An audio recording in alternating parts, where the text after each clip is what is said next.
certainly foreshadows of things that were to come in Bible prophecy.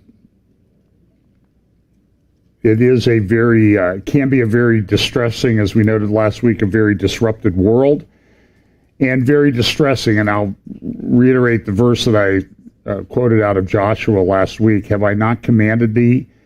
Be strong and of a good courage. Be not afraid, neither be thou dismayed, for the Lord thy God is with thee whithersoever thou goest. And we have a lot of things going on. So let's just look at some of the news event things. I don't really even have that much on the coronavirus this week, if you can believe it. It's almost like everybody's forgotten about that. And but one of the things that has been concern is that the contact tracing that's going on. You know, there's the Trace Act that's been proposed in Congress. I think it's still stuck in committee. I don't know that it'll ever pass. But there has been a lot of effort by the big tech companies and local governments to trace people that have been sick with the virus, and then to trace all the contacts that they have. And maybe some suggestions are that even some of those people would be put into a forced quarantine. What's interesting is in a lot of cases, the big tech component of that, and if you've updated your iPhone recently, there is a thing there under privacy and health that says COVID tracking or something like that.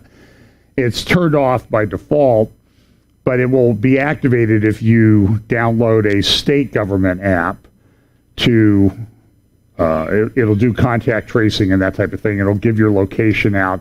It's all supposed to be anonymous, but the experience was in Asia when some of these things weren't in place, particularly in South Korea. It was very easy for people to figure out who it was that was supposedly sick and had the virus, and that led to some problems. Everybody keeps saying, "Oh, don't worry about, there'll be privacy." The fact that, or the claim that there is privacy or concern about privacy is a bit of an illusion in our culture today, because, as we've noted many times, they're tracing you everywhere. But it's very interesting that one of the things that's happening is that as they've started to go out and try to do this manually, they're finding that they're not doing a very good job of, I wonder what that, I thought it was maybe something out of my computer. They're not doing a very good job of being able to connect people.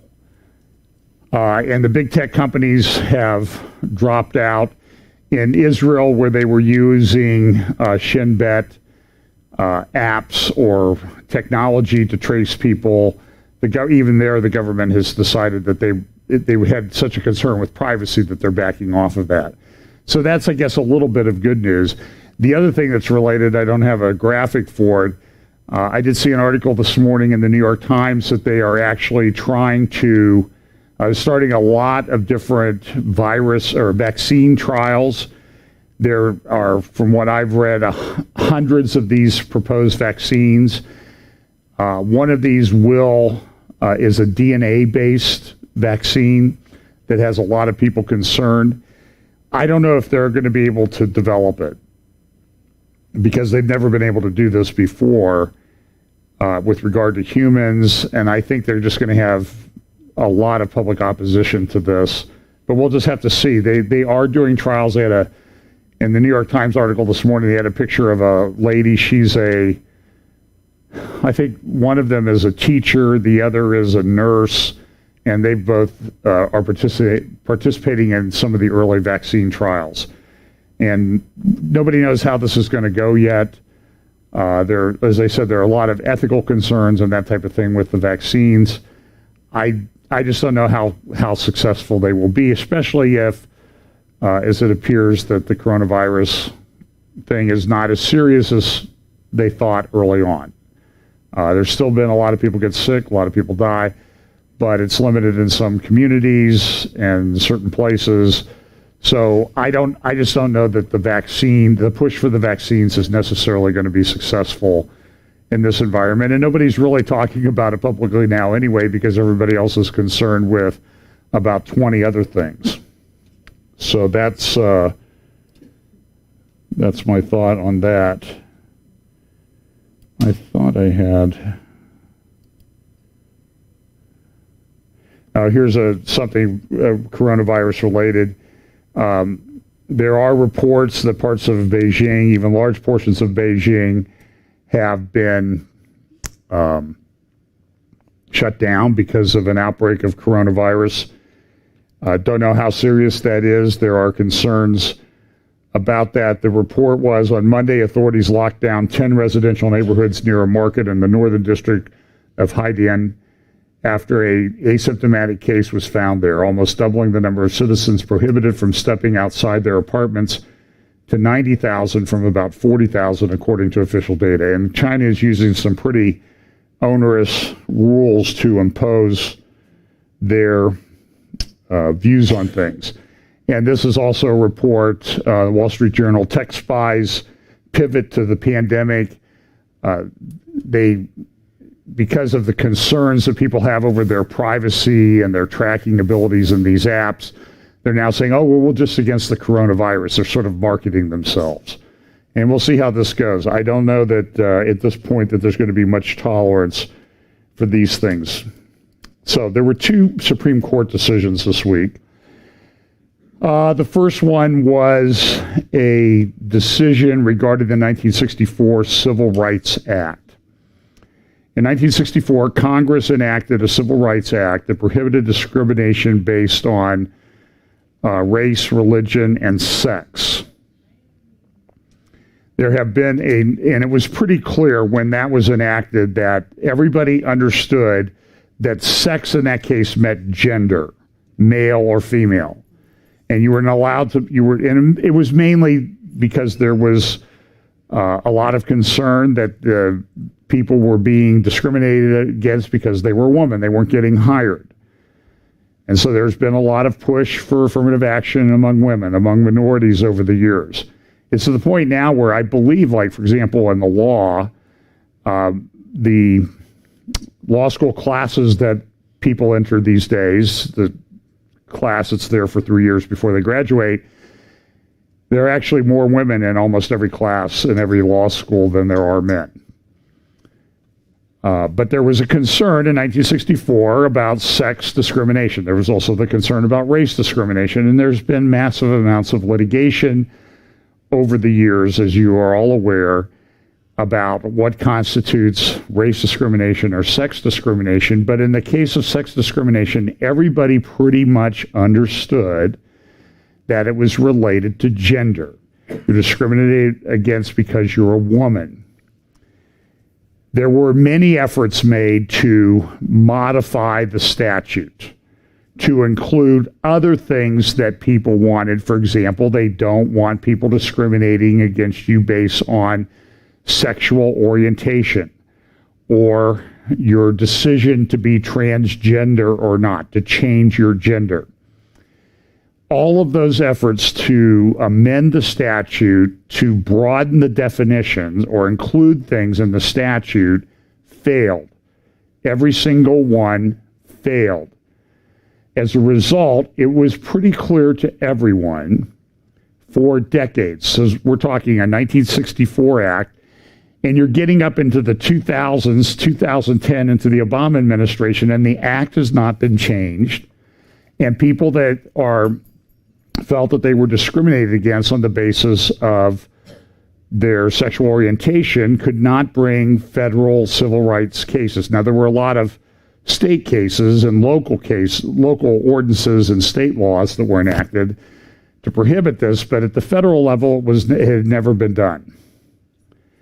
During the course of the Obama administration came up with this clever idea, and they're leftist, Marxist types, and language doesn't mean anything to them. They're postmoderns. So they figured they could just redefine sex to include sexual orientation and transgender, LGBTQ issues. And so they put these rules in place, and when the Trump administration came in, Trump wanted to roll that back. So there has now been some litigation. So here's the situation. We have a law where the definition is very clear. We have attempts to amend the law, which have all failed. We have a rogue administration that decides, the Obama administration decides, well, we don't care. We're not the legislature, we're the executive branch, but we're just going to redefine it anyway. And then you have the Trump administration coming in and say, no, we're going to roll that back. Whatever the Obama administration did, we're not going to accept that. But there has been a push in the courts by left-leaning lawyers, the ACLU and others, to get the courts to redefine the statute. Finally, several of those cases made their way all the way to the Supreme Court. And this week, in a 6-3 decision, the Supreme Court, in a majority opinion written by the newest justice, well, that's, I guess, the second newest justice of the Supreme Court, Neil Gorsuch, said, yeah, we agree, essentially, we agree with what the Obama administration tried to do. We don't really care that they tried to amend this act for, 1964, for 56 years. They've not been able to amend this act, but sex really means this. And Gorsuch issued, in my view, a very weak opinion. It was clear that the decision, they wanted to get to a decision, and they made up all the rest. And they sort of shoved aside things like interpreting words like they mean, and they just shoved all that aside because they wanted to get to a particular decision. So the main case, the Bostock versus Clayton County, Georgia case, and so it was a 6-3 decision. Gorsuch wrote the majority opinion, and then the dissent, the lead dissent was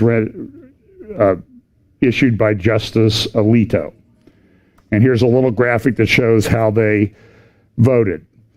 For example, this is from the New York Times. So they say it's a 6-3 vote, and they say there are 4 justices in the liberal bloc and 5 justices in the conservative bloc, which I would not do based on the decision today. I would not put John Roberts in the conservative bloc.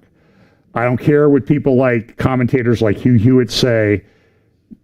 To think that John Roberts is a traditional originalist, conservative, and interpreting Supreme Court decisions is a fantasy. He is not shown to be a reliable justice from a conservative judicial standpoint. So here's, for example, the New York Times also has this survey. It should be illegal for employees to be fired based on sexual orientation. 83% of people agree with that. Democrats, it's 90%, independents, 84%, and Republicans, 74%. But this survey, in my view, is totally irrelevant because the statute doesn't say that. So we can argue about whether people should or should not be fired based on sexual orientation and that sort of thing. But if Congress wants to put that in law, it's very simple to do. Pass a law. Although, when you look at the state of Congress today, it doesn't seem that it's very simple for Congress to do anything of substance. What do these people do anyway? Does anybody know? I mean, I don't know that they do anything significant except take up space and get big salaries and pensions. And I'm always amazed at somebody I was a poor school teacher and I went to Congress and now they're multimillionaires. I just don't understand how that happened when their salary is $150,000 a year, but that's, or $200,000 or whatever it is now. So what I like to do when I see a decision that I don't like is I like to read the dissent. In particular, I like to read, whether it's a majority opinion or dissent, I like to read Justice Alito's opinions. And when Justice Scalia was alive, I like to read what he wrote because I think they were both conservative justices that looked at what the words actually said. So they were originalists with regard to the Constitution, and they would be conservative in the way that they interpreted a particular statute. So this case was not really a constitutional case, it was a statutory case, statutory interpretation. So here are some things that Alito said, and I think I pretty much agree with everything Alito said in his dissent, I'm going to refer a lot to it because I think it's a very important dissent. This is a very big deal case. And I'll explain why a little bit when we get down to some of the details of Alito's dissent. But here are some quotes from the case. What the court has done today, interpreting discrimination because of sex to encompass discrimination because of sexual orientation or gender identity, is virtually certain to have far-reaching consequences. He notes in his dissent that there are over 100 federal statutes that prohibit discrimination because of sex. And what he did, if you download the opinion, it's pretty long. It's close to 200 pages. But a lot of the opinion is this appendix that list all of these federal statutes that have prohibitions against discrimination based on sex. Now, some people are upset that Alito did that. And they're like, oh, why did you tell them all the statutes they need to go change and litigate under and cause even more problems? But the fact of the matter is they all know what the statutes are. It's very easy with computerized legal research to find these things in about maybe it'll take you longer to log on your computer if you have a complex password than it will to get on the Westlaw or LexisNexis or other legal research sites and find out all of these laws. Very easy to do. But the point of the fact is that there are a lot of statutes, and this will change. This is not limited to the civil rights statute. This opinion will be used for everything else. He notes this: the brief in the three cases that were argued together for Monday's landmark ruling have called to our attention the potential effects that the court's reasoning may have under some of these laws, but the court waives those considerations aside. The court attempts to pass off its decision as the inevitable product of the textualist school of statutory interpretation, championed by our late colleague Justice Scalia, but no one should be fooled. He said this: the court's opinion is like a pirate ship. It sails under a textualist flag, but what it actually represents is a theory of statutory interpretation that Justice Scalia excoriated, the theory that courts should update old statutes so that they better reflect the current values of society. And this is what the Obama administration tried to do, and now they are aided and abetted by 6 justices on the Supreme Court, including 2 who claim to be conservative in the way they interpret things. Somebody wrote to me, how do we change this? How do we change this? How do we overturn the Supreme Court decision? Can we impeach Roberts and Alito? Listen, I think in the history of the United States, there have been 3 judges that have been impeached. The last one was Alcee Hastings from Florida. He was impeached because of concerns about corruption. And what happened to him? He became a congressman. Okay, so I don't know if he gets to stack his judicial pension and his congressional pension. I don't know if they took that away from him. I wouldn't be too concerned. But so these impeaching a justice is virtually impossible. You would have to have a trial like they were going to do with President Trump or did with President Trump, and then you would have to get a 2/3 vote of the Senate. Do you think you would get the 2/3 vote of the Senate on anything? I mean, if they voted at noon that it was noon, I don't think they would get 2/3 in favor of, or a 2/3 agreement among that crowd. That's not very optimistic. So here's some more of what Alito said. In all those dictionaries, the primary definition of sex was essentially the same as that in the then most most recent edition of Webster's New International Dictionary. One of the 2 divisions of organisms formed on the distinction of male and female. And he goes through to cite this. The court does not dispute that this is what sex means in Title VII, although it clearly suggests that there is at least some support for a different and potentially relevant definition. But the court declines to stand on the ground on that ground, and instead proceeds to the assumption that sex refers only to biological distinctions between male and female. If that is so, it should be perfectly clear that Title VII does not reach discrimination because of sexual orientation or gender identity. If sex in Title VII means biologically male or female, then discrimination because of sex means discrimination because the person in question is biologically male or biologically female, not because that person is sexually attracted to members of the same sex or identifies as a member of a particular gender. This is very concerning. Now, I have mentioned a number of times, back in the early 2000s, I became very concerned about a thing called postmodernism.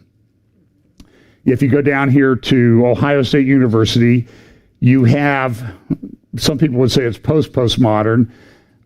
You have that monstrosity thing of a thing called the Wexner Center. Have you seen this thing? Nothing that, stairways go to nowhere, things don't match up, it's all discombobulated and that sort of thing. And that's a postmodern building. And it's the same way when you use postmodernism in language, it becomes discombobulated and it doesn't work. It's weird. It just jars you. But the problem that I noted and others had noted was this postmodern thought was coming into the church.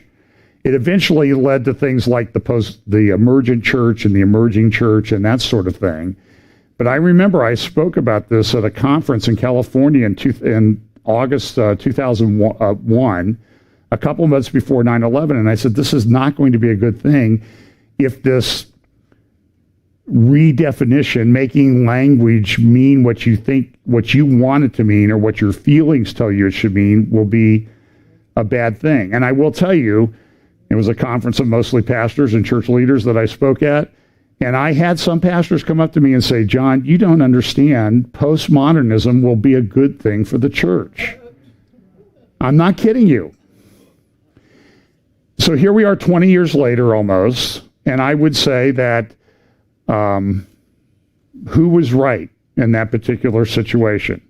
In fact, it didn't take but a year or two before this nonsense in the emergent church, Brian McLaren and Doug Padgett and Rob Bell and all these other people, all this nonsense started coming into the evangelical church. Now people have said, well, postmodernism went away, the emergent church went away. No, it didn't. It just was brought into a large portion of the evangelical church, so to the point where they sort of mainstreamed themselves, in my view. And that's why we have these great divisions, and that's why when you see these things going on with Black Lives Matter and all this thing, and these pastors and these statements that are issued and taking a knee and adopting social justice and neo-Marxist language, it's all connected. This all started decades ago, and now this is the fruit of it. So Alito notes that sex means gender in these particular cases. He says this, take comfort that there are exemptions, but what do these exemptions mean now? Again, Alito, the logic of the court's decision could even affect professional sports. Under the court's holding that Title VII prohibits employment discrimination because of transgender status, an athlete who has the physique of a man but identifies as a woman could claim the right to play on a women's professional sports team. The owners of that team might try to claim that biological sex is a bona fide occupational qualification. But the court's decision may lead to Title IX cases against any college that resists assigning students of the opposite biological sex as roommates. A provision of Title IX allows schools to maintain separate living facilities for the different sexes, but it may be argued that a student's sex is the gender with which the student identifies. Similar claims may be brought under the Fair Housing Act. Maybe I should have titled this Decisions. I should have titled today Can of Worms, because this is exactly what the court has done doing this. Now, the biggest concern is employment by religious organizations, and I have seen some Christian attorneys say, don't worry about it. It's not a big deal, John, or anybody who's concerned about this. you're just running around making too much of this. It's not that big a deal because there are exemptions that are to protect, like churches that employ ministers and churches that have schools that employ teachers. There's a ministerial exception. Now, my point is this. If they've changed the basic definition of sex, do you think that they might change and play around with these exceptions, like the ministerial exception? And the answer is, you can take that one to the bank. That one is a sure thing that they're going to do. And so people who are running around, I'm thinking of a female attorney that I saw say, oh, no, don't worry, there are exceptions. I say baloney. We had the definition of sex and they changed that. Don't you think they're going to mess around with the exceptions? And Congress doesn't have to do anything. And what happens if there's a different administration come January 20th, 2021? What do you think they're going to do? I can show you the video of Joe Biden here in Columbus last year on the Human Rights Campaign saying, the first thing I'm going to do is put in the Equality Act. And I would think that even, now he may not remember that he actually said that at this point, but somebody else will, and somebody else that's running the show will, if he is president. I almost feel like making the sign of the cross there. He'll change it. He'll put in the Equality Act provisions, even though Congress hasn't enacted the Equality Act. But what happens if it's Democratic House, Democratic Senate, Democratic President? Do you think there's any protection against it? Oh, we could appeal it to the Supreme Court. Well, that's very comforting now, right? The Supreme Court of what country? Not the Supreme Court of the United States under Chief Justice John Roberts and the faux conservative Neil Gorsuch. So employment by religious organizations, here's what Alito says. Regardless of some people who are saying, oh, it's not that big a deal, here's what he says. Briefs filed by a wide range of religious groups, Christian, Jewish, and Muslim, express deep concern that the position now adopted by the court will trigger open conflict with faith-based employment practices of numerous churches, synagogues, and other religious institutions. They argue that religious organizations need employees who actually live the faith, and that compelling a religious organization to employ individuals whose conduct flouts the tenets of the organization's faith forces the group to communicate an objectionable message. And he's right. This is going to be a problem. The problem is perhaps most acute, Alito says, when it comes to the employment of teachers. A school's standards for its faculty communicate a particular way of life to its students. And a violation by the faculty of those precepts may undermine the school's moral teaching. And there would be an exception here for Macron, who married his high school teacher in France, but nevertheless, most people would try to avoid those type of relations. Thus, if a religious school teaches that sex outside marriage and sex reassignment procedures are immoral, the message may be lost if the school employs a teacher who has a same-sex relationship who has undergone or is undergoing sex reassignment. Yet today's decision may lead to Title VII claims by such teachers and applicants for employment. At least some teachers and applicants for teaching positions may be blocked from recovering on such claims by the ministerial exception recognized in Hosanna Tabor Evangelical Lutheran Church and School versus the EEOC from 2012. But he says, I don't know that based on today's decision that we could see that the court would actually interpret ministerial exception correctly or the way that Congress wrote it. He also says transgender employees have brought suit under Title VII to challenge employer-provided health insurance plans that do not cover costly sex reassignment surgery. Similar claims have been brought under the Affordable Care Act, which broadly prohibits sex discrimination and the provision of health care And his point is, all of this stuff is on the table now. He also goes on, he cites a number of other categories. He says this: such claims present difficult religious liberty issues because some employers and healthcare providers have strong religious objections to sex reassignment procedures, and therefore requiring them to pay or perform for these procedures will have a severe impact on their ability to honor their deeply held religious beliefs. He also says that it might affect freedom of speech. The court's decision may even affect the way employers address their employees and the way teachers and school officials address students. Under established English usage, two sets of sex-specific singular personal pronouns are used to refer to someone in the third person: he, him, and his for males, she, her, and hers for females.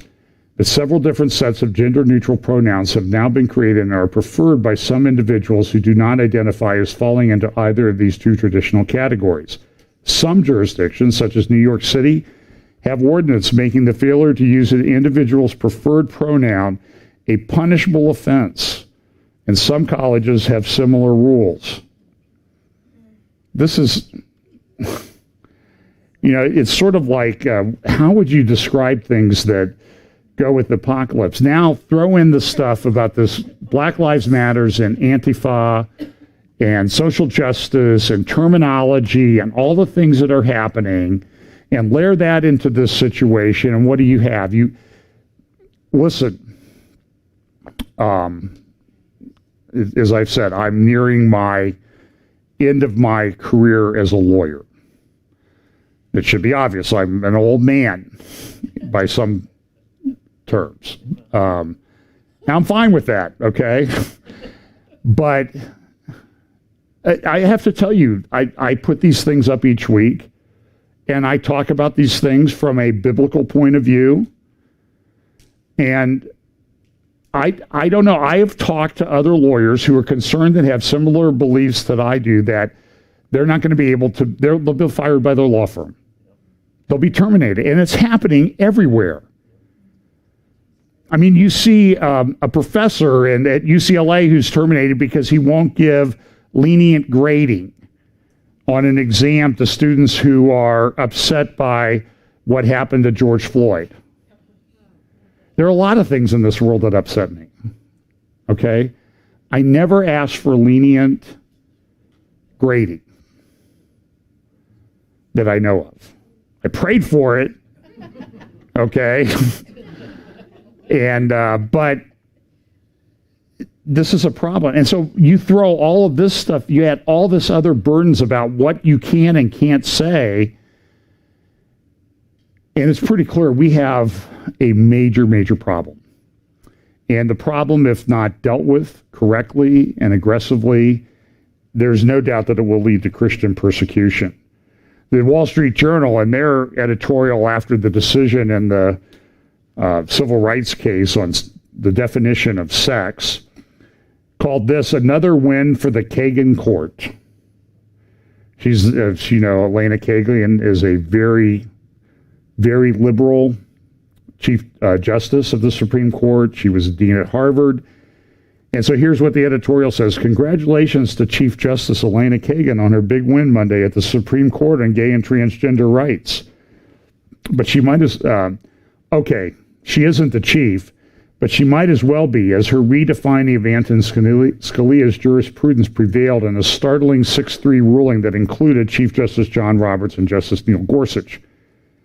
Justice Kagan didn't write the majority opinion, but her views are all over Justice Gorsuch's opinion that essentially rewrites Title VII of the 1964 Act.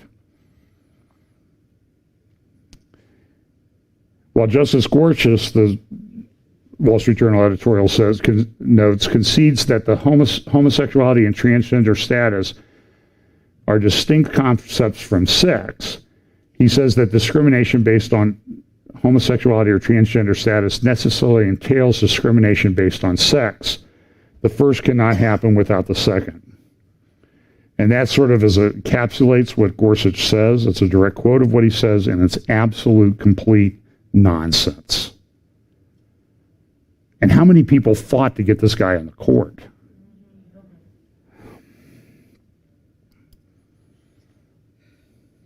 Daniel Greenfield writing at Front Page Magazine, Supreme Court redefines sex, threatens freedom of religion, is a good article to read. He says this, words can mean anything and nobody cares about facts anyway anymore. That's probably true. Now, there was also a decision on the DACA, something about the Dreamers Act or helping children that have been brought here by other illegal aliens against their will, and how do we deal with them, and should we be gracious to them and help them through, and that type of thing. And you know what's happened is that that has been abused by people. And during the Obama administration, it was used to bring in anybody and everybody, and upset the immigration system because they're looking for more voters. I think that's pretty clear. And by the way, they're going to do this stuff called ballot harvesting in a lot of places in the fall, where people are going to go to your house and pick up your ballot. Where's the security? And how do we know that somebody's not going to be coming to you saying, you better put the right X's on there? Because people be coming by later to talk to you. Or you better never leave the house. You know this will happen. The whole country will become Chicago. That's my fear. So the DACA decision, and what happened in the DACA decision was the Obama administration had put in place rules, legislation. They had legislated rules for how this was going to be dealt with that clearly very questionable as to whether they had the authority to do that under any authorizing legislation. The legislature can give the executive branch authority to enact rules, but Obama just went ahead and did it anyway. Trump came in and rolled those back, and then that was appealed, and the Supreme Court decision in a 5-4 decision, the opinion written by Chief Justice Roberts, struck down what Trump did. Now, I saw the president say the other night that, well, you know, we can redo it, we just have to do it a different way. I'm sorry, Mr. President, I disagree with you on this. No matter what you do, the same court that redefines sex will change the rules on you. You cannot count on them to do anything. Now, I do want to say this. So I think the DACA decision and the sex definition of sex under the Civil Rights Act, I think they're very closely related, because you had the Obama administration legislating things, and the DACA thing was an executive order. So why can't the next executive come in and rescind the order? That seems to make perfect sense to me, right? Not with the great Obama. Must kneel to the wisdom of the great Obama at all cost. Now, I will say there was one thing this week that's actually good news. I had talked about this last year, that in Europe, what they're trying to do with social media and everything is they're trying to shut down conservative voices. And the big tech companies are pretty effective at it. The big tech companies say, well, it's our platform, we can decide. Well, but the Trump administration and others have done, no, wait a minute. You get an exemption from being sued for what people put on your platform, but which nobody else gets. And so they're trying to take that away. And they're doing things like Twitter banned Katie Hopkins just yesterday. Permanently banned her. She's been banned off and on in the past. And she's now permanently banned, and Twitter essentially said, don't bother even trying to come back. You're gone. 1 million followers on Twitter.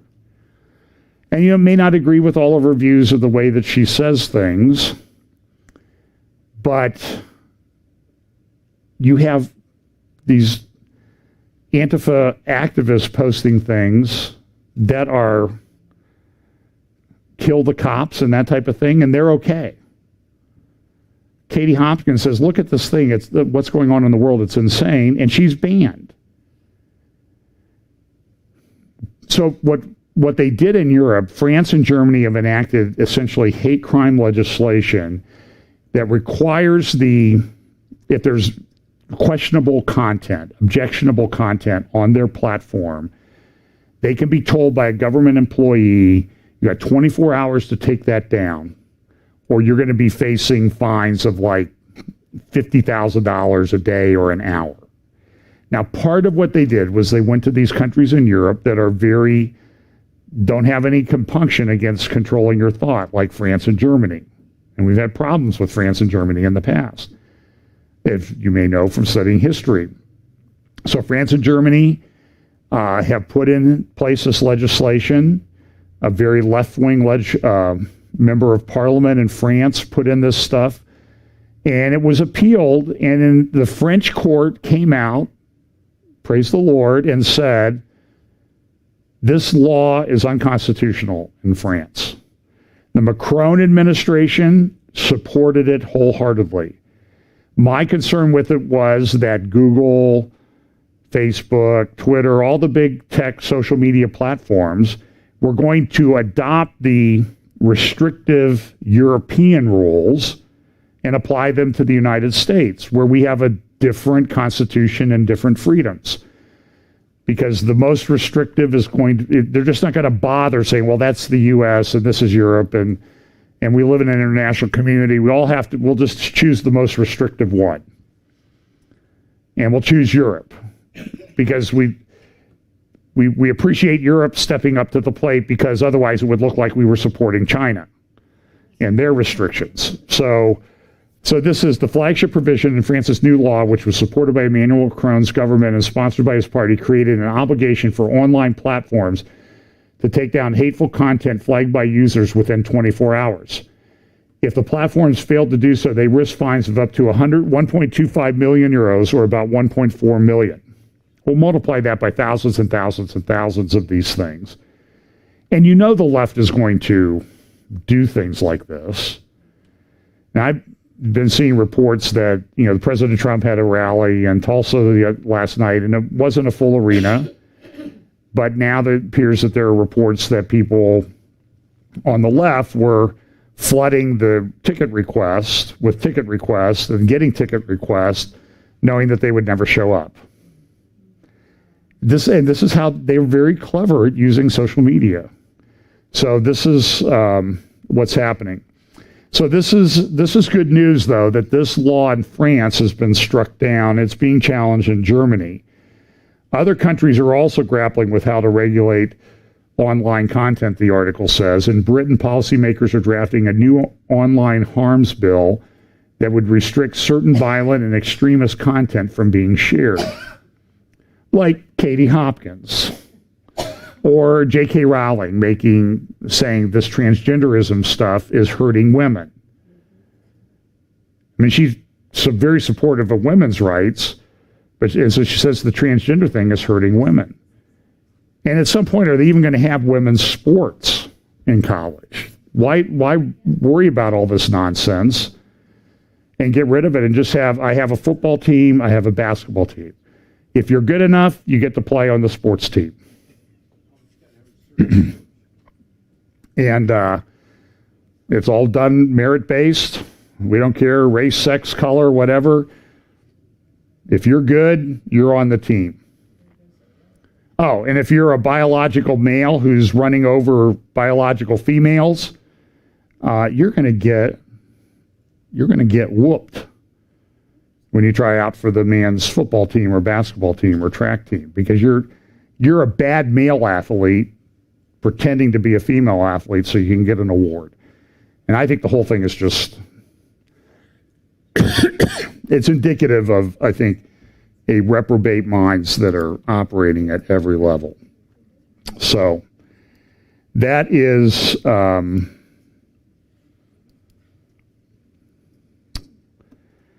that's it. So let's look at some of the other news things that are going on. This one's out of order, but I'll just cover it now.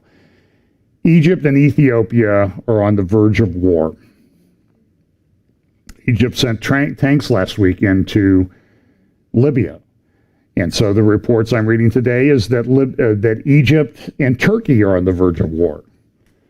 Now, Egypt is on the verge of war with Ethiopia. Why? Because Ethiopia is damming up the Blue Nile. There are two branches that form the Nile River, the White Nile and the Blue Nile. The Blue Nile originates out of Ethiopia, flows through Sudan, joins up with the White Nile, and it forms the mighty river that flows through Egypt. And 97 or 98% of the people in Egypt live very close to the Nile River. It's vital to their lifeblood.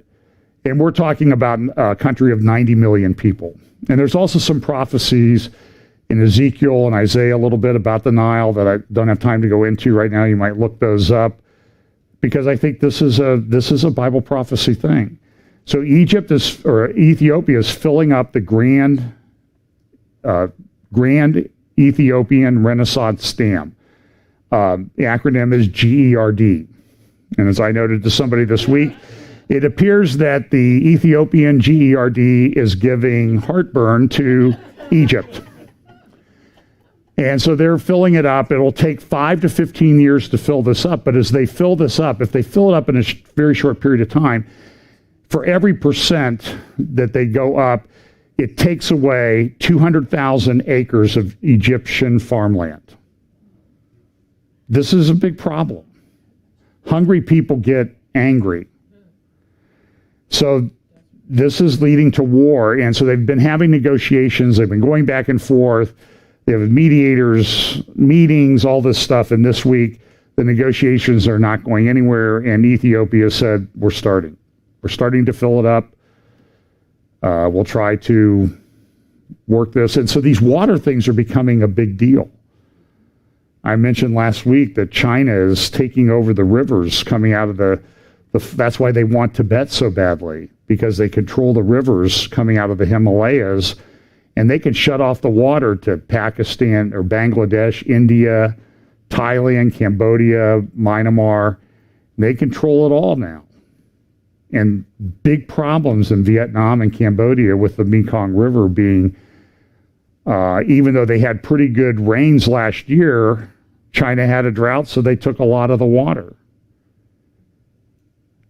The Chinese government sometimes reminds me of that, the aliens that showed up in that movie Independence Day that were sort of like locusts just kind of, going around the universe and consuming all the resources. That is what China is like. So here's some stuff. This is a little bit about the Black Lives Matter thing. This is Portland, Oregon. This is a statue of George Washington. On the left, it's been wrapped in a flag that they lit. You see down there, genocidal colonialist. And look at this. Don't shoot, BLM, land back, white fragility. And this is, here's some more pictures of what they did. I tried to blot out some of the F cops thing. You probably know what it means. You've seen it painted all over the place now. But the interesting thing is, by the way, in the bottom right-hand corner, that's Thomas Jefferson at Jefferson High School in Portland. That's his statue that's been torn down. They tore down the statue of Ulysses Grant someplace. He led the Northern Army that fought in the Civil War, right? To end slavery? Well, maybe not to them. And then here you see 1619. This is a direct reference to that abysmal 1619 project that Hannah Jones, whatever her name is, put in place that talk about everything that America ever stood for was racism and to support slavery. Even though a lot of what she said has been debunked and shown to be patently false, they were putting that in curriculum all over the country, colleges, universities, and secondary schools. Do you think they won? And so all these things have been going on in the background for decades while we've been asleep, I guess. And so the education system is, I was listening to Dennis Prager the other day, and a guy called in. Well, I'll talk about that in just a moment. But here's a statute that's lasted in Seattle. This is a current photo a couple days ago of a statue of Lenin. He's okay.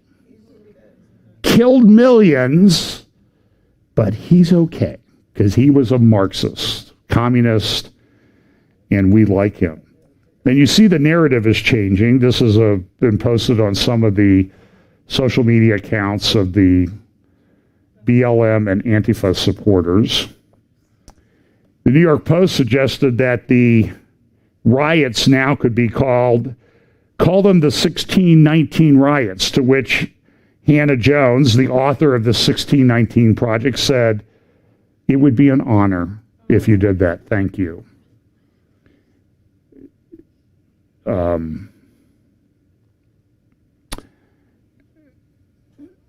It's sick. It's evil and it's sick.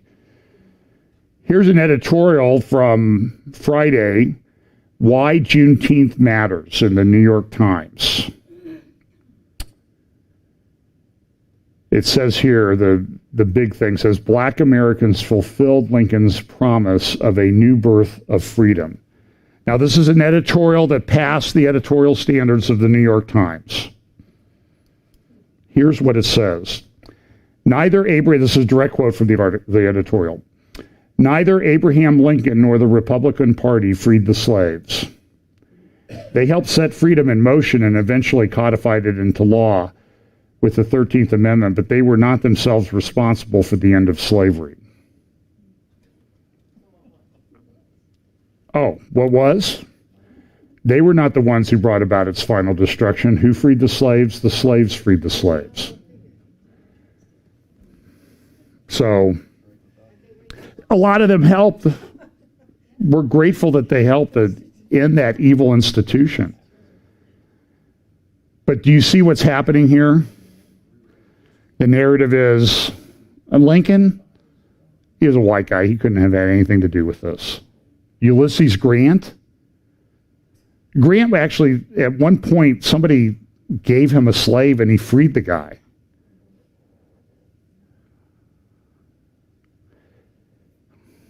Look at what they're doing here. This is a picture of outside the Speaker of the House office, Speakers of the House office, Nancy Pelosi's office in Washington, D.C., removing portraits. Outside her office are portraits of everybody who's been a Speaker of the House, and 4 of them had been members of the Confederacy, so they're taking down their pictures and removing them. It brings to mind the old saying about the Soviet Union. It used to say, if you think the future is not certain in the Soviet Union, what's really uncertain is the past, because it keeps changing all the time. And this is exactly what we're going through. This is what Marxists and leftists do, is they change history. Here's from Oxford in England. They are going to decolonize their degrees. Oxford University has revealed plans to decolonize its math and science degrees and allow students of any subject who have been affected by the Black Lives Matter furor to seek lenient marking. You've heard of Rhodes Scholars? Okay, I don't know if Cecil Rhodes was a good guy or not. He's probably like most... I probably would stipulate that most people are pretty flawed, right? And sometimes we erect statues to them to honor the good things that they did, without saying that that's an endorsement of all the bad stuff that they did. But they're taking down Rhodes. You've heard of Rhodes Scholars, Oxford University. They're tearing down his statue at Oxford over one of the halls. But we live in Columbus, Ohio. At least it's called Columbus, Ohio for now. Yeah. Mayor Ginther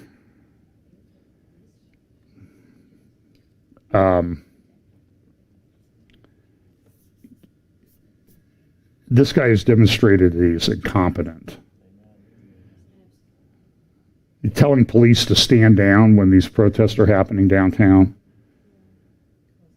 Now he says the City Hall's Columbus statue must go. Having this monument to this man is troubling to many, especially indigenous people. It's a great first step. The protests have just started. So many great things happening here in Columbus. I would suggest we call it Whoville, maybe would be a name for it. Somebody suggested Cowtown, but I don't know. This is Broad and High Friday afternoon. That's a picture tweeted by Larry Householder, who's the Speaker of the Ohio House. Not a cop in sight. Told to stand down by Mayor Ginther. He was busy trying to make up trying to make a speech that wouldn't make him look like a complete moron. He failed at that, by the way, in my opinion. And since I work at downtown Columbus, my office is like taken from like almost right in front of my building, Broad and High. And my building would be behind us. I have to pay 2% or 2.5% taxes to Columbus on my income. I'm not happy about that. I also, by the way, just sidebar, I also have to pay taxes to Charlotte, to the state of North Carolina, because my law firm has an office in North Carolina. And so they say a certain percentage of your profits come from North Carolina, so I have to I know they do this to professional athletes, but they, filling out tax returns these days if you work for a company located, and it's going to happen to every one of us eventually. Here's a statement my wife sent me that some of the demands of these people, the resignation of Mayor Ginther, and I'd be on board with that one, but not for the reasons that they say. Resignation of the Columbus Police Department chief, free them all. We demand all incarcerated people. Number 3, be freed, as well as an end to the building of new cages like jails, prisons, youth detention centers, immigration detention centers, etc. Shut down the facilities and adhere to a moratorium on new facilities. This is a dangerous and deadly environment, and especially when they are forced to pay for their own soap and sanitizer. Free assembly for political expression in Columbus. I didn't realize that they weren't having that. Free press. Cops out of public institutions and social services. Defund the police. End felony murder rule. Do you know what the felony murder rule is? That means if you're participating in a felony like robbing a bank and somebody gets killed, even if you're sitting in the car, you get charged with murder. It's a long-standing English common law doctrine. You understand what they're doing is they're tearing down everything. They're trying to destroy every foundation to cause chaos. End qualified immunity, change the name of Columbus, and remove all racist monuments. So we demand both the city's name and the holiday of Columbus Day be renamed so as not to uplift a genocidal rapist. Immediate distribution of reparations. How do you think the UN feels about that? Here's a UN Geneva tweet. UN Human Rights expressed profound concern over a recent statement by the U.S. Attorney General describing Antifa and other anti-fascist activists as domestic terrorists, saying it undermines the rights to freedom of expression and of peaceful assembly in the country. I don't think I put it in the area called Chaz, the Capitol Hill area zone or whatever they called it, and they now call it CHOP in Seattle. Somebody was shot and killed last night, and I'm hearing stories of how bad it is. So I don't know if it's that bad. Just shut off the water and gas and electric and wait them out. But there are people that live there that don't want to be part of this. So where's all this going? This is kind of this is an article in the Wall Street Journal the other day, looking forward to the end of humanity. Look at what it says. The pandemic has spotlighted the promise and peril of transhumanism. The idea of using technology to overcome sickness, aging, and death. It sounds bitterly ironic now in the midst of a global pandemic, but not long ago, some of the most forward-looking people in the world believed that humanity was close to abolishing death. In 2015, the founder of Google Ventures said, "If you ask me today, is it possible to live to be 500? The answer is yes." 3 years later, biomedical researcher Aubrey de Grey estimated that people in middle age now have a fair chance of never dying. What's interesting about all of this from a Christian perspective, and I'm concerned about artificial intelligence and that type of thing because it's artificial intelligence and not artificial wisdom. It's really stupid in many respects. It's evil in many respects. I'm very concerned with where it's going. I don't know how successful they'll be, but certainly we know that things are moving along that track. It says here, COVID-19 may turn out to be just the kind of crisis needed to turbocharge efforts to create what advocates call a transhuman future. And it's based on the Transhumanist Declaration from 1998, which says this. Number one, humanity stands to be profoundly affected by science. This is from 1998. Humanity stands to be profoundly affected by science and technology in the future. We envision the possibility of broadening human potential by overcoming aging, cognitive shortcomings, involuntary suffering, and our confinement to planet Earth. Wow. What's so interesting is that they take everything that Christianity stands for. Christianity stands for eternal life and redemption and restoration and all of these things. And we know how this all works out. And the devil is a counterfeiter. And so he's trying to counterfeit it through these different movements. The utopian ideas of Antifa and Black Lives Matter and social justice warriors and Marxists, and the technology wizards that think they're going to create this perfect world where people will never die. And if your body wears out, you just upload your brain and feelings and everything to a computer, to the cloud someplace, and you can continue to participate well into the future. Okay. So this is it says here, as our physical worlds shrink, in an effort to avoid contracting COVID-19, our virtual worlds are expanding to make up for it.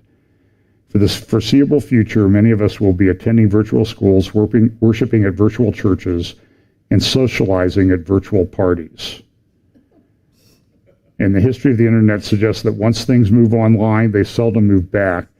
Just ask department stores and CD manufacturers. Although I did see a show where they did the show was like a Zoom. It was a criminal justice show with judges, and they had a trial online. I'm a trial lawyer. This was the most boring thing I've ever seen in my. I would, it was horrible. It's crazy. They still had real commercials, but they had. The whole thing was Zoom, like all the different people, and they're talking over each other, and then somebody's dog barks in the background, and it's, or heaven forbid, somebody flushes a toilet. Yeah, use the mute button. This is concerning. The two largest countries in the world are battling it out. They had some mediation. There's a dispute. The word I have this morning is that there are many tanks moving to the border in the Himalayas where there's this dispute between China and India. They had a meeting the other day between the people there, the soldiers from the two countries, and they agreed not to use weapons, and they promptly started beating each other to death with clubs and throwing the others off cliffs. And I think there were 50 or 60 that were killed. And these are two nuclear powers, the two most populous nations on the planet, fighting it out. China is putting in a new national security law that would tighten their grip on Hong Kong. So I have about We have about 10 or 12 minutes more. I'm going to talk about Turkey and Israel, Middle East mainly. This is the Hagia Sophia. It's an enormous church built during the Byzantine Empire days in the 500s. It's massive. It's just enormous. Considered by some to be one of the most complex, incredible. I mean, they built this thing 1,500 years ago, and it's amazing what they could do. I mean, it's huge. It's still standing. It's been through earthquakes and that sort of thing, but it's a big deal for Turkey and the Sultan in waiting, Recep Erdogan, who wants to revive the Ottoman Empire. And it probably frosted, this is a Byzantine Greek Orthodox church. It was eventually converted into a mosque, but about 100 years ago, when Ataturk came to power and tried to make Turkey into a secular country, he turned it into a museum. And it remains a museum to this day, although Erdogan and his fellow Islamists and Muslim Brotherhood people in the Turkish government are trying to get it away. Now, back on May 27th, the communications director of Turkey put out this is an aerial shot of the Hagia Sophia. If you look the other way, there's a huge mosque called the Blue Mosque at the other end of this plaza park area in Istanbul. This would be on the European side of the Bosporus. You can see the other parts of Istanbul on the Asian side of the Bosporus in the background. He said this: "We miss but less patience. We will succeed together." And as I was looking through his Twitter feed, there were a number of other things that were in the Twitter feed that, see how they're using the imagery of this Hagia Sophia? They want to turn it into a mosque. And that's what they're trying to do. I mean, it's a phenomenally beautiful, it's just shocking to me that they could build this 1,500 years ago. Especially someone I've been on the New York City subway many times. And I don't think we improved our construction abilities over time, or maintenance abilities. So what happened this was going back about 3 weeks. So on May 29th, there was a celebration in Istanbul. And here is President Erdogan. They had a flotilla of ships. And what it was the 567th anniversary of the conquest of taking back this Istanbul by Islam. They finally got rid of the Byzantine Empire. Happened on May 29th, 1453. They finally retook Istanbul. And so what they did was they had this massive celebration.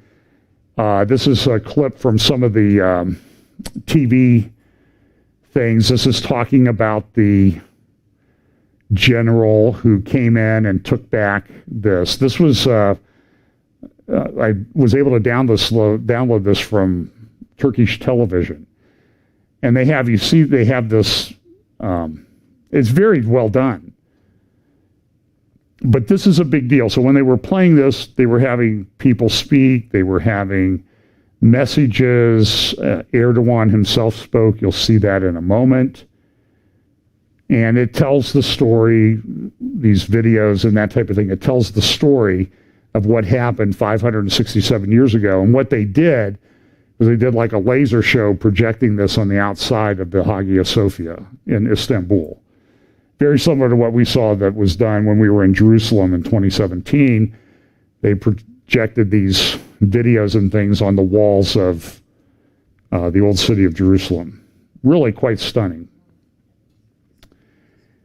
But the other thing that they did was they had Islamic prayers at the mosque. Well, excuse me, at the church, at the museum. Now, between the time that Ataturk turned it into a museum in the 1920s and 2015, a period of over 90 years, there were no Islamic prayers offered at the Hagia Sophia. The first time they were offered was in 2015, and you might remember the images of Pope Francis, who went to Istanbul a few years back and was bowing in this building while they were praying.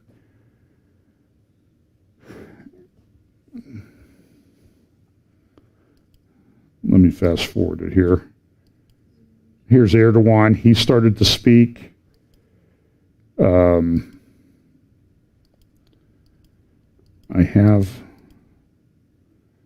Well, here's this, what he started off with in his speech.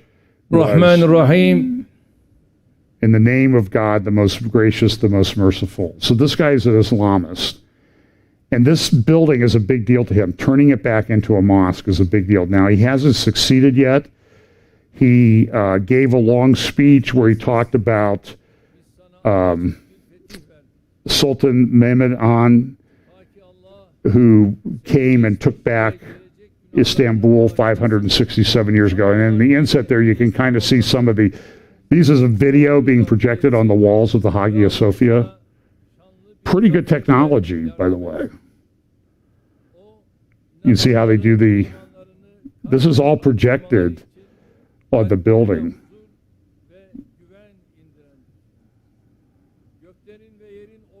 How he blew up and took back Istanbul.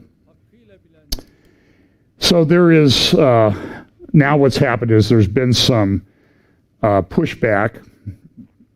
These are the editorial cartoon from The Economist 10 or 11 years ago, about what Erdogan is about. So nobody knows, he says, I've come in peace, but he's really coming to, in peace, make it into pieces. So they came out, this was earlier, a couple days ago, the Hagia Sophia, the treasure of Sultan Mehmed, the Conqueror, talking about that, and Erdogan, there's push on this.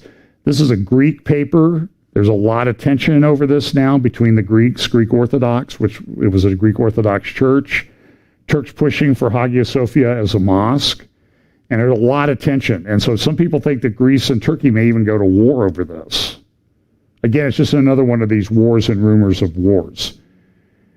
But he wants to restore this. A great article in the Daily Beast by Seth Frantzman, who's an op-ed editor at the Jerusalem Post. Turkey is now the most dangerous player in the Middle East. He says this, I'll read a paragraph or two. Turkey carried out widespread airstrikes in northern Iraq on Monday, concentrating on areas inhabited by the Yazidi minority who are still trying to recover from the genocide perpetrated by ISIS. While Ankara claims it is bombing terrorists, the areas on Sinjar Mountain that were struck appear to be caves and small structures, and Turkey has provided no evidence linking these Yazidis to threats to Turkey. And by the way, Seth wrote a great book on the Islamic State, and I can't remember the title. If you just look up Seth Frantzman on Amazon, you can get it. I would highly recommend the book.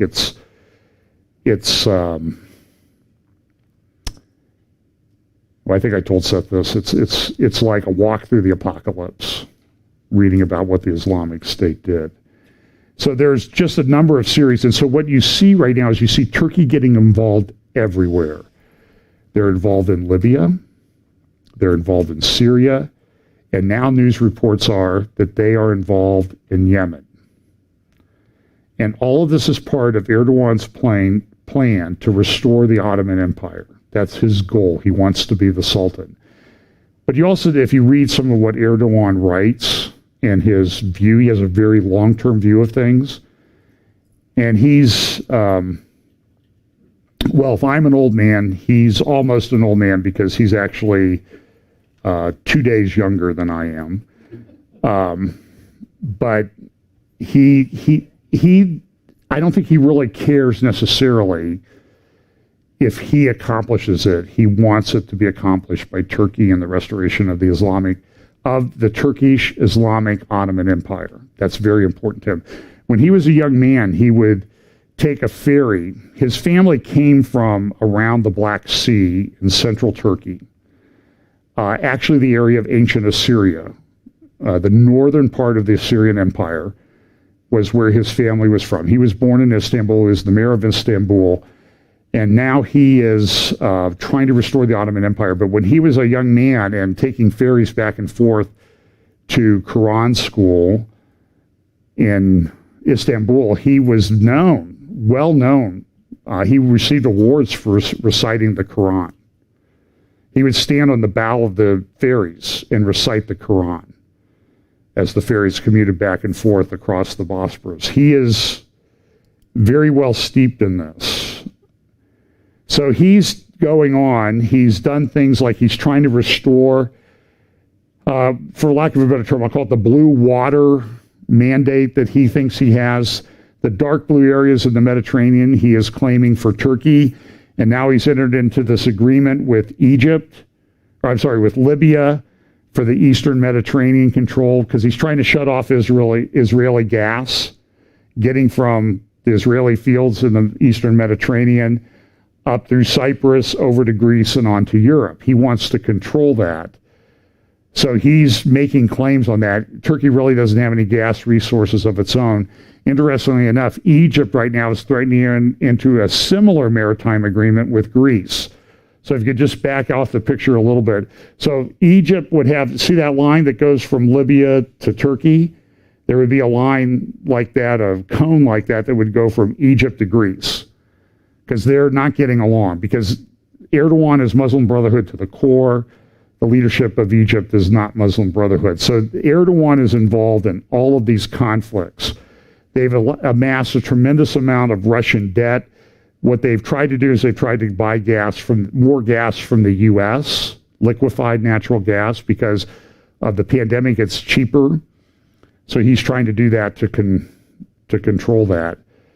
There were talks this week supposed to be talks between Moscow and Ankara, between Russia and Turkey, over what they're going to do with Libya and Syria and how they're going to resolve that. And this, I think, is significant and plays into Bible prophecy.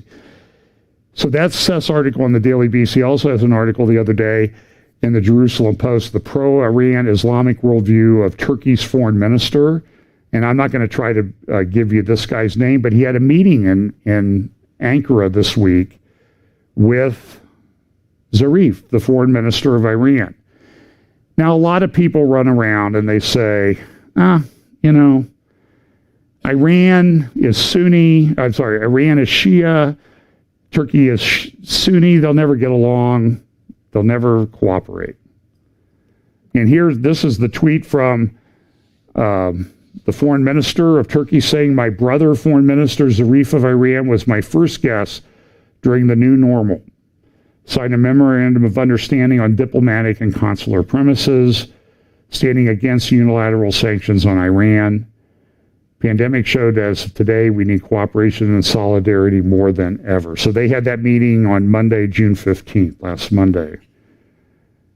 And this is what Seth notes in his articles. The foreign minister's comments pour cold water on the theory that some U.S. diplomats and commentators have put forward that see Turkey as a NATO partner that will join against America, or will join with Iran against America. No, they think that the people in our government think that Turkey is going to join with us to work against Iran. And so this is probably not a very good thing. So what they're doing everywhere is they're trying to foment these Islamic uprisings. Erdogan was very closely tied to ISIS. His family members made a lot of money off ISIS and that type of thing. He was never helpful in the fight against ISIS. He's now, as I said, he's now involved in Yemen in fighting against Saudi Arabia. Now, the one thing I will talk about Israel is this. There's a lot of controversy in Israel right now about whether Prime Minister Netanyahu and the government should annex about 30% of Judea and Samaria, commonly called the West Bank. So there are a number of different views on this. It's a very important strategically. In the 1967 war, Jordan, which controlled that area, was able to move its tanks across the Jordan River up to the mountain ridges because Israel did not occupy any of those. Those were all Jordanian land. And so that put Israel at great risk and peril. Now, Israel had a miraculous victory in the 67 war. But now the question is, so a lot of people are talking about, we need to annex this. The settlers are upset with the Trump plan. They don't like the way that it's working out for them. For example, Efrat, which is south of Jerusalem, it's between Jerusalem and Hebron, as we commonly call it, where the Cave of the Patriarchs is, where it's the second most important holy site to Jews in the world. So Orthodox Jews live in Efrat, a settlement. But if they want to go to Hebron under the Trump plan, at least the way it's constituted right now, they'll have to drive like up to Jerusalem, get the highway, drive all the way down to Beersheba, and come back to Hebron, Beersheba. They'll have to come back to Hebron by a fairly circuitous route. And the settlers are not happy about any of this. They're not happy with the Trump plan. So there's a lot of controversy. And the question becomes, is Netanyahu going to do this? Jonathan Spire, in his article that was in the Australian yesterday, says, I don't think Netanyahu is going to do this because Netanyahu is the consummate politician and he knows there's great risk at doing this. Caroline Glick has an article saying Netanyahu has to annex. That's in Israel Hayom. You can look those up. An interesting article or view is Dor Gold, and I'll just look at this. And what he says is, listen, I don't think we need to annex anything. He works for the Jerusalem Center for Public Affairs. Here's a little video they did. It's only about 3 minutes long. Does the term annexation even apply? It so happens that this year is the 100th anniversary of the San Remo Conference, where the victorious Allied powers from World War I divided the vanquished Ottoman Empire and proposed mandates for the former territories of Ottoman Asia.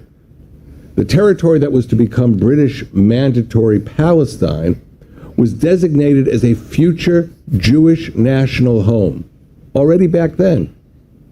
British diplomacy in 1920 set the stage for not only the emergence of the State of Israel in 1948, but for the emergence of the entire system of Arab states. The British helped both sides. This history is pertinent to the debate that has emerged about Israel retaining parts of the West Bank this year in fulfillment of the Trump plan. It is commonly referred to as annexation, and states have pointed out that they oppose the annexation of someone else's territory.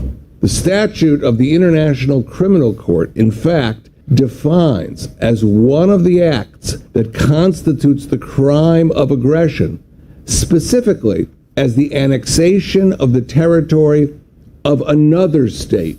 So is it correct to label Israeli actions with respect to the West Bank annexation? Can you annex territory that has been designated as yours? Indeed, annexation resulting from aggression is unacceptable. The Turkish invasion of Cyprus was an act of aggression. The Russian invasion of Crimea was an act of aggression. Israel in the West Bank is an entirely different story. In addition to the designation of these territories as part of the Jewish national home, one must remember that the West Bank was captured by Israel in a war of self-defense back in 1967. That makes all the difference.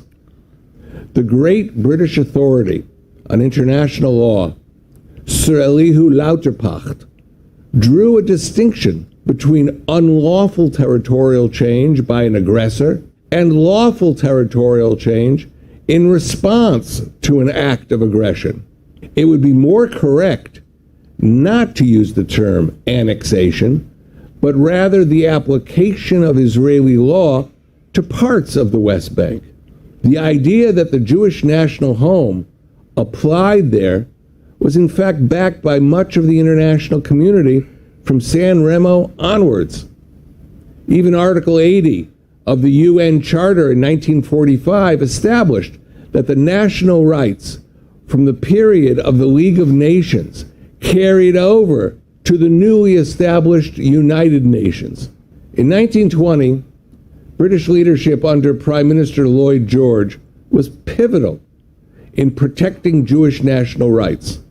Today, 100 years later, British leadership should follow that example. So that's a very good, I think, explanation of that. So to summarize this, in 1920, the League of Nations, there were agreements that were signed at San Remo that said this land belongs to the Jewish people. There was never a Palestinian state created. When the UN was formed in 1945, they said, we recognize everything that the League of Nations has done. So they adopted that. And so I guess somebody needs to go to the UN and tell them, do you guys know what you did in 1945 and what happened in 1920? Are you unfamiliar with history? And there was never a Palestinian state anyway.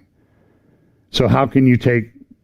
So Dorgold, I think, is exactly right in what he says. And then this one last article, this is from Ynet News. It's by...